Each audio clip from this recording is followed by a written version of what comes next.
Nouakchott, la capitale mauritanienne, accueille le 31e sommet ordinaire de l'Union africaine. Une réunion placée sous la thématique « Gagner la lutte contre la corruption, un chemin durable vers la transformation de l'Afrique » qui doit réunir une quarantaine de chefs d'État africains. Comme à chaque sommet, les dirigeants africains se penchent sur les crises qui secouent le continent, notamment la guerre civile au Soudan du Sud et le Sahara occidental. L'Afrique perd au minimum 50 milliards de dollars par an du fait de ces flux illicites.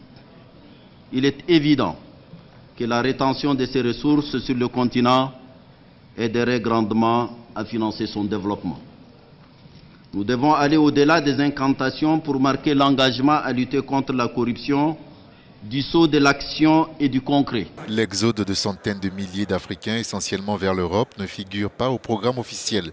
La réforme institutionnelle de l'UA, visant notamment à garantir l'autonomie financière de l'organisation et la zone de libre-échange, projet phare de l'agenda 2063 de l'UA, sont au cœur des discussions.